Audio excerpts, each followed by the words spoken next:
Guys, mensahe ko lang to kay Ombudsman Boying Rimulya. Sa totoo lang guys, nakakaawa na itong si Boying Rimulya dyan sa Ombudsman. Kasi guys, hirap na siya kakaisip kung anong ikakaso sa mga kalaban nila sa mga politika. Total naman, binibindalo nyo lang naman ang batas. Lubos-lubosin nyo na. Huwag nyo nang kasuhan yung mga nagsusulong ng investigasyon laban sa anomalya sa mga flood control na yan. Huwag nyo nang kasuhan. Ha? Kulong nyo na agad, diretso kulong nyo na agad. Di ba?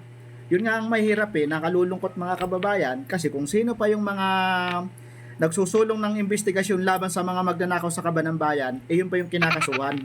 Yun pa yung may kukulong. Ngayon, anong kakasuhan nyo si butihing Senator Dante Marcoleta? Ano ikakaso nyo? Ha? Plunder bang may ikakaso yun? Plunder bang may tatawag o may ikakaso kay butihing Senator Dante Marcoleta? Yung tumanggap lang ng pabuya galing sa individual na tao para sa eleksyon. Kailan bang may tuturing na plunder yun? Buti sana kung pera ng nations galing sa pera ng bayan yun. Pera sa kaban ng bayan yun. Hindi naman Ha?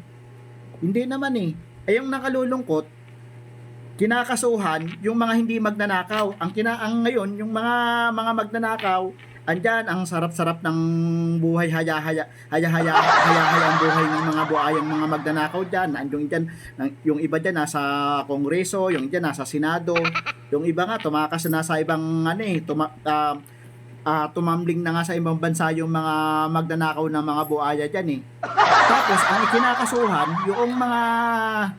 yung mga nagsusulong ng investigasyon laban sa anuman sa mga flood control. Total, para hindi na kayo Boying Rimulya, nakakaawa ka naman Kaiimbestiga mo ka, iisip mo na maikakaso sa mga kalaban nyo sa mga politika, sa mga nagsusulong ng investigasyon laban nyo sa mga flood control. Ha? Hirap ka na, kawawa ka naman nangingitim ka na nga sa kakaisip ng mga ikakaso Kakasuhan mo si Dante Marcoleta, sige, kasuhan mo. What? Kaya wag mo na kasuhan. Ito, makinig ka sa ipapayo ko. Wag mo nang kasuhan. Wag mo na kasuhan. Ha? Diretso kulong na kaagad. 'Di ba? Para hindi ka na mahirapan, kawawa ka naman, nahirapan ka na diyan kakaisip kung anong may kakaso Gawin mo na.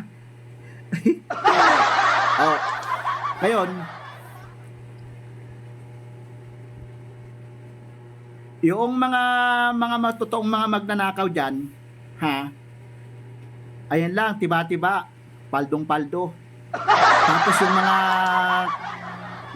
yung mga nagmamalasakit, kunin nagmamahal sa taong bayan, na nagmamalasakit sa investigasyon sa mga nakawan dyan, ayan. Tuloy-tuloy nyo lang. Sabi nga ni BBM, mahiya naman kayo.